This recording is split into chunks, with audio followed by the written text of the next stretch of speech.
Hi, everybody. Welcome back to No Pat Answers. We're your hosts, Dr. Ray Siervo and Allie Kilmery. This show will help you better understand the reliability of Christianity, faith, the Bible, and worldview. We believe here that there is no place for pat answers. And for those of you who don't know, a pat answer is a not well thought out, shallow answer. Today, we have an exciting episode, something that might take us a little bit to wrap our minds around, but we're very excited. So let's go ahead and jump right in.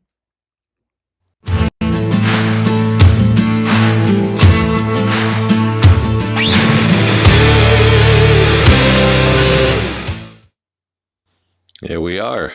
Here we are. Back again. Back again. We're cranking them out. And I'm excited for this one. I think this one is one of the most important ones, to be honest. I mean, even though, well, we'll see. Yeah. We'll see how far it takes us. Yeah.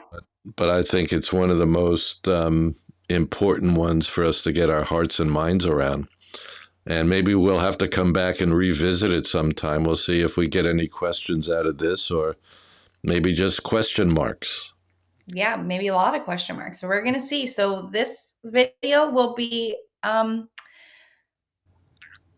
difficult for me. So we'll see we'll see.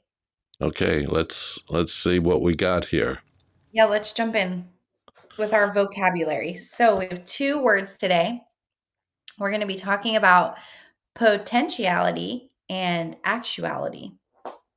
Okay. And so when we were making these videos, this was the first time that I've heard these two words. So for some people listening, I would maybe assume that it's the first time that some people, that some of our viewers have heard these two words.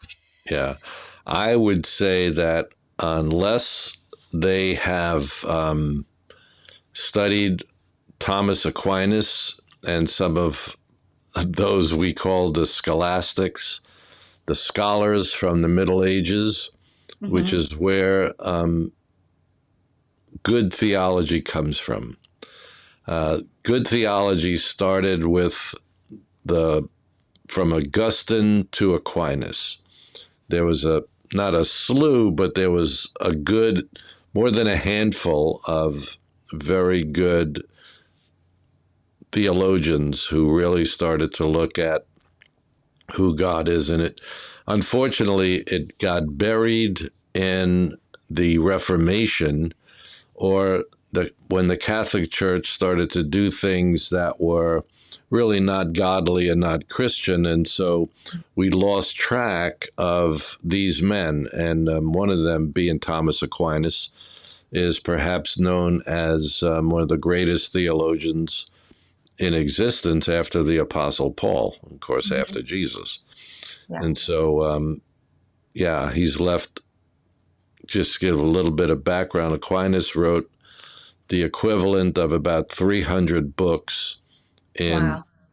And he died when he was 49. So imagine if he would have lived, lived a little bit longer. Yeah. And a lot of non-Catholics quote Aquinas or use what Aquinas said, but don't quote him because they don't want to be connected to him as a Catholic. So a lot of quote unquote Christians will do that, where they will look at they'll use Aquinas. Some of them, notably like John Calvin, would do that. It's just, but he wouldn't quote Aquinas per se, but he would definitely use his words, but not quote him. Yep. Okay, so before we go into what these two words mean, let's talk about why actuality and potentiality are important to theology. Sure.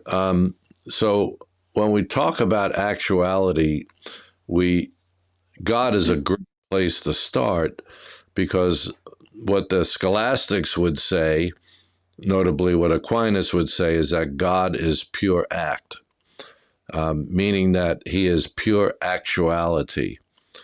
And the difference between the two things is actuality is something that exists. So if it's there, if you see it, it's actual, right? That makes sense. Potentiality is something that doesn't exist but can exist. Okay. So it's there. However, the way that it works is that the things that can be need the things that are to bring them into existence. So if you have something that has potential, I'll give you a very basic illustration. If you have, just say, a block of wood, right? This block of wood has the potential to be a desk, a chair, a door, any of those things. Right. But the fact that it has potential to do that doesn't mean that it's going to do it by itself. It needs something that's already in existence to bring that potential thing into existence. Okay. Okay? Mhm. So something more abstract would be that God is pure actuality and doesn't have any potentiality in him. Right. So he cannot change. Right, exactly. That's the right direction to go with that. He he is everything that he is. There's nothing that you can add to God to make him more God. Right. Right? He's the perfection of existence. He's the perfection of being. So his knowledge is perfect. You can't add anything to him. You can't correct anything in his knowledge. His wisdom is perfect. He has perfect wisdom because he's pure actuality. So all of those things are part of who he is and cannot be anything less or more of what he is. So he's perfect in his being. Right. So everything that has come into existence was, if we could say it this way, again, this is using human terms to say it, it was latent potency in God. So, in other words, it wasn't part of who God is, but God as creator could make it and make it, as the scripture says, out of nothing. He could just cause it to become and come into being. So, when we talk about God being pure actuality, he can't change, he can't go out of existence. We can't add anything to him. And that's why this is important to understand about theology, because it lines up with things we talked about before Right. about So that's what I was going to ask. So does actuality tie into the essentialism. yeah, and voluntarism? So Yeah, he's actual so that but what we were talking about before was one of the views laid heavy on one attribute, God's will, right. Yeah, whereas in actuality, you have to take God's wholeness. right. His entirety. Yeah, if we Yeah, want to his say it that entirety. way. Yeah, Yeah, exactly. If God is pure actuality, it means that there's no, God's will is something that comes out of his existence. He can't, like we said before, he can't will something that he's not. right. And the fact that he's pure actuality is that God can will everything that he is in what we call our life. He could have made us differently. We had the potential to be made in an instant, Mhm. but God saw fit in his wisdom to do it differently. And to think, if we look at what we talked about in the previous video, that there are some who think God's will is higher than everything else. That doesn't work with actuality. It Right. does. Yes. That you said it much better than I said it. That's was the point that I was trying to make. Okay. That Uh, they cannot be they yeah. both cannot be true. Right. Yeah. Exactly.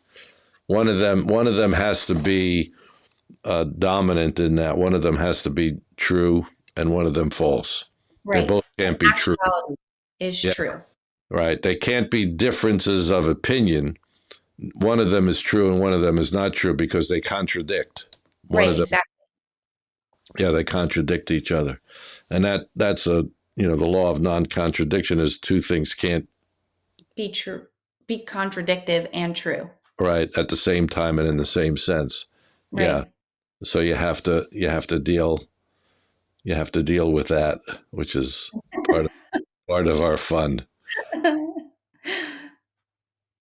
That Yeah. was good. That was good for me to tie those 2 together. I think tying them together and understanding how they work together or against each other is very important in making sense of it all. Right. Yeah. Yeah. So actuality is that which has existence or that which is. It's already in existence. That's what actuality means for us to understand that, as opposed to that which is not, or as I said on the slides, that which can be, Right. right? Mhm. So what we tend to say is that which exists is actual, or that it's in actuality or in act, even the way that the scholastics would use that. And I'm reading from my own notes here. That which is not, or that Mhm. which can be, is in existence, is something that is potency. We use that word potency to talk about power. That's not the same thing. It's equivocal. You're Right. equivocating on that word potency. Yeah, when you say that. So when we say that something is in potency, it can be. It can come into existence, but it needs something that already exists to bring it into existence, right? Mhm. So potency is potency becomes a limitation because when it comes into existence, because it's made by that which is actual, and it's limiting all the other possibilities that it could be, if that makes sense. Okay.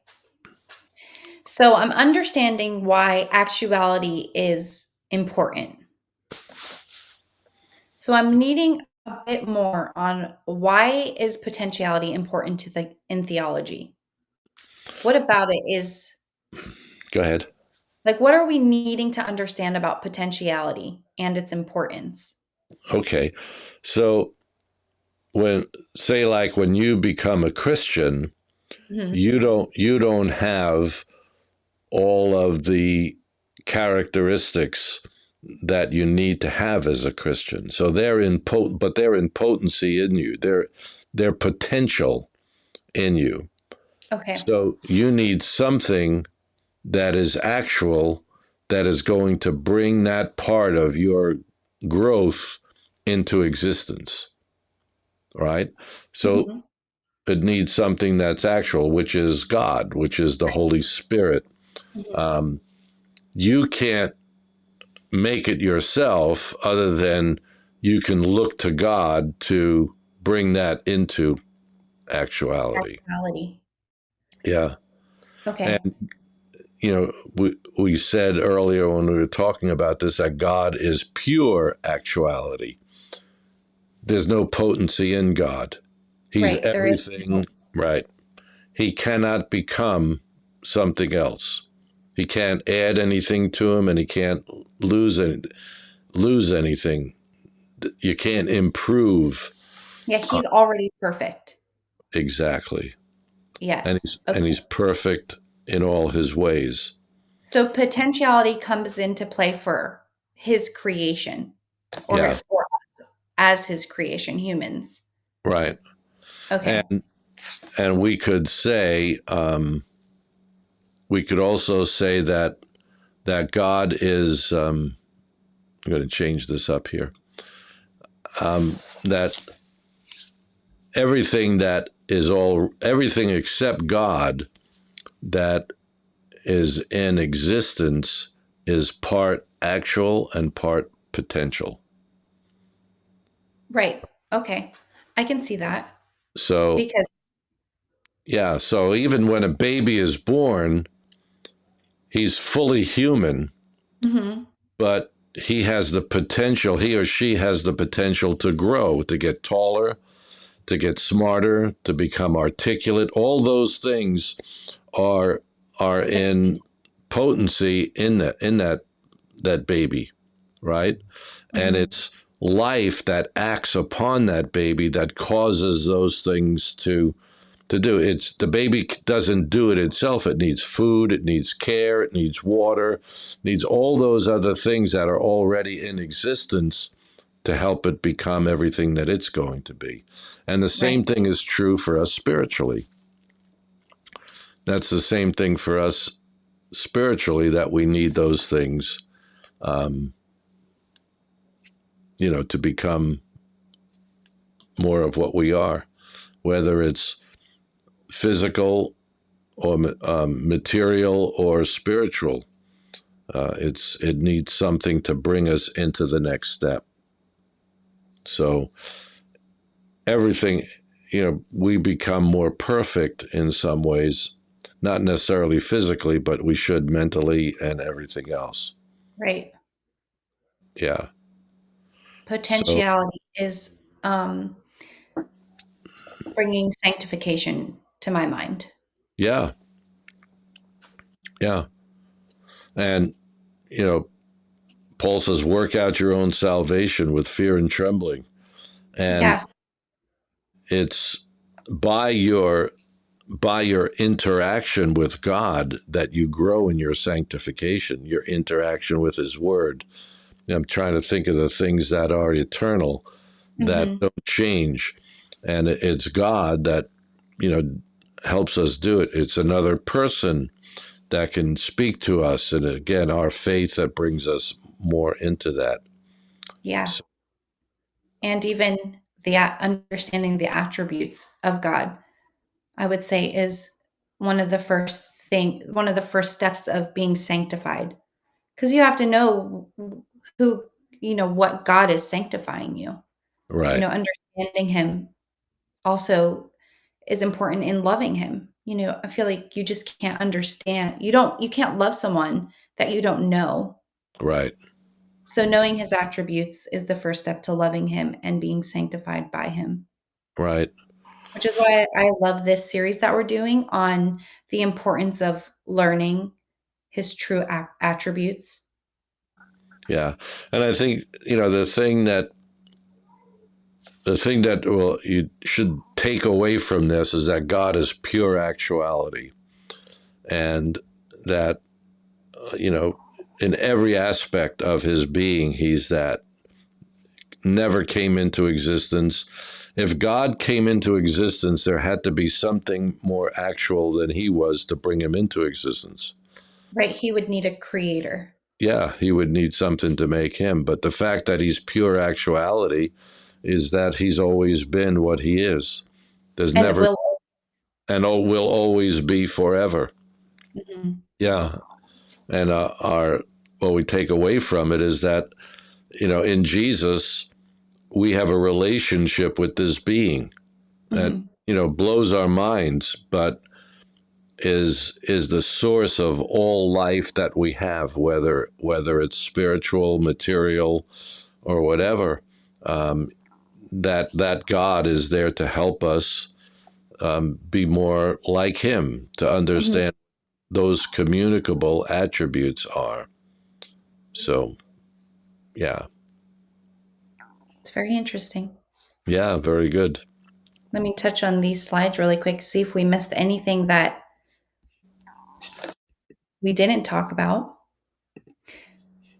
And there are some, we will have to do a part 2 on this, Okay. which we'll have to do a part 2. It's a lot to take in a little bit of time, but it will help us.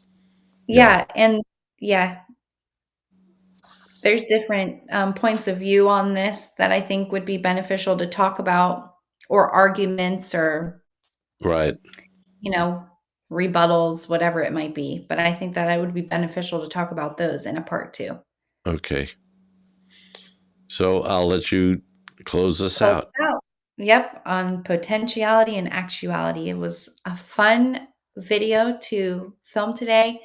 We're so happy to be back in this space. As always, you guys, if you have questions, you can drop them below. You can email us. Please feel free to share this with anybody that comes to mind.